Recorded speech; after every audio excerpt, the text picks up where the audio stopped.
Hello everyone, in this video we are going to study about the errors of refraction or the refractive errors. In the previous video we saw some of the optical properties of the light and all those optical properties are going to help us understand this refractive errors. I would recommend you to watch that video and come back to this video. So coming to this, we are discussing about the special senses under which we are discussing the vision, and today's topic will be on the refractive errors. Let's get into the topic. So first thing is, what is emmetropia? There is a particular term called as for the normal vision. So whenever a person who is not having a specs is able to see the images right whichever it is focused on the retina, then it is called emmetropia. So emmetropia is nothing but the normal vision.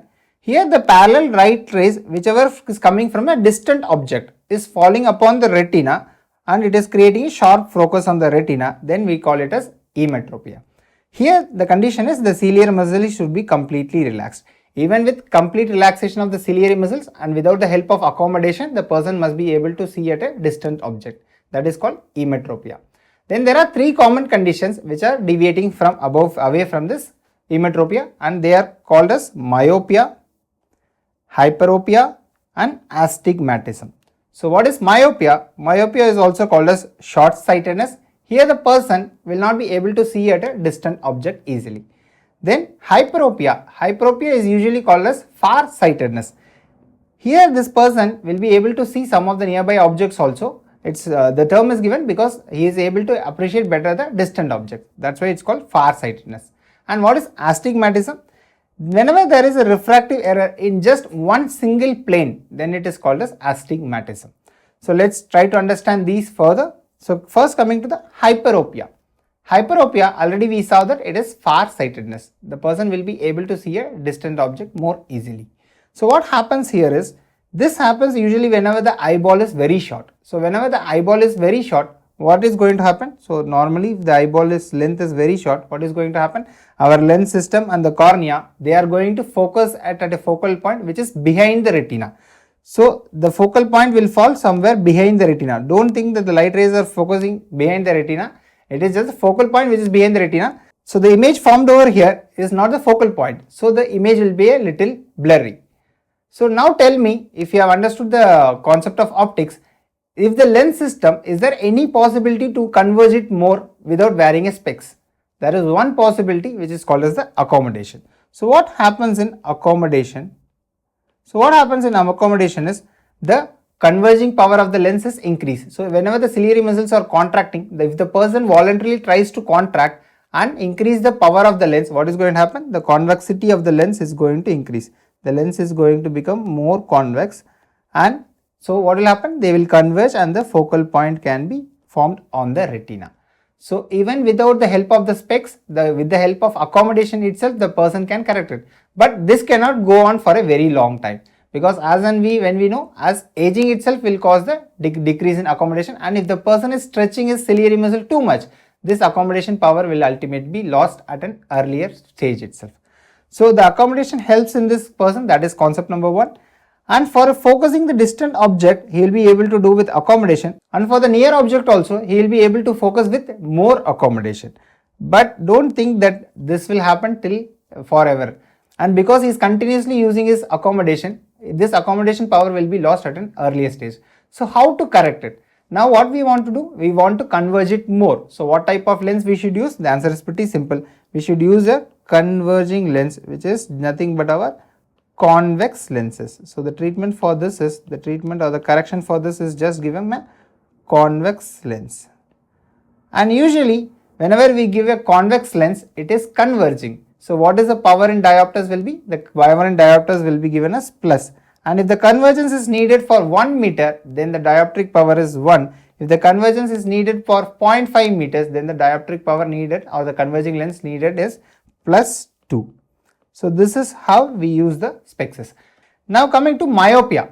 Myopia, usually why myopia happens is whenever the eyeball's length is longer. Whenever the eyeball length is longer. So what will happen? The focal point will be before the retina.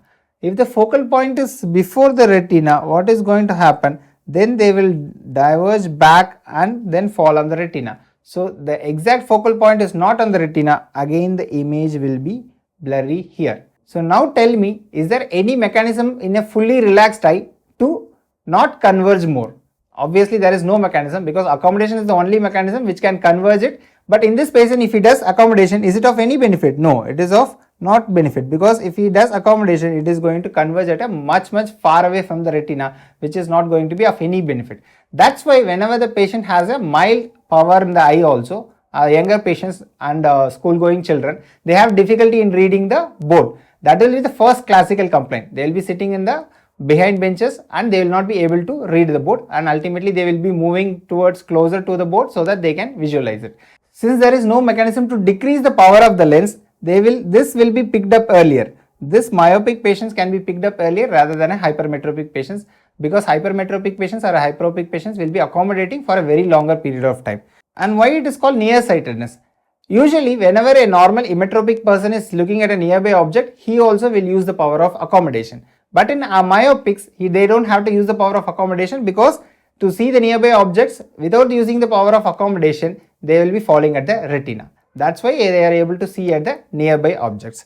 So what happens is, in this patient, they will not be able to see the far objects. So what is the correction needed? Now we have to put it at a larger distance from the focal point. So what type of lenses we should use? We should use the concave lenses. So we want it to diverge it and then focus it on the retina. So what will do? This will diverge the rays and give, and finally this diverged rays can be focused at the retina. By using the concave lens, we are able to diverge it and focus it on the retina. And the power usually given for myopics is in negative, because converging lenses are usually given the positive diopters and diverging lenses will get the negative diopters. That's why most of the children who are prescribed the lenses, they will have the power of -1, -1.5 and -2 like that. Now coming to the astigmatism. Astigmatism, I have already told you, it is just the problem in a refractive error in a single plane. Why does it happen? Whenever the corneal curvature is greater in a particular plane, that will cause the astigmatism. Then here also the accommodation is not going to help, because it is going to act at a single particular plane. So what is the correction? We can use the cylindrical lenses. And cylindrical lenses, because they are able to bend the light rays in one particular plane. So cylindrical lenses is the treatment for astigmatism. Sometimes the condition of myopia or the hypermetropia also will be having an astigmatism in a particular plane. And that's why rather than just the concave lens in a myopic, sometimes there will be an addition of cylindrical lens for that correction of particular plane in that patient. Now coming to the contact lens uses. The advantage of contact lenses is, whenever they are having a specs, what is happening? It is first obstructing the field of vision. That is how far the person can see because of this field of vision obstruction. So it will give you a broader field of vision. So if contact lenses are used, they will give you a broader field of vision. Contact lenses has its own pros and cons, which we will discuss in further videos. And what is the further advantage is, they nullify the effect of refraction from the anterior surface of cornea. And it is specifically helpful for one group of patients, which is called as keratoconus, where the cornea is like a cone shaped kind of thing. And because of this, the refractive indexes in various places will be very different, and it is very difficult to manage. But whenever a contact lens is used, what is happening? It is nullifying the anterior surface of the cornea, because it is directly hitting the lens now and it is sent back to the retina. So that is very helpful for a keratoconus patient, and otherwise also contact lenses can be used, but it has to be used very carefully. So this is all about the refractive errors of the eye. I hope it's clear. Thank you for watching the video. Subscribe to the channel for more such content. Thank you so much.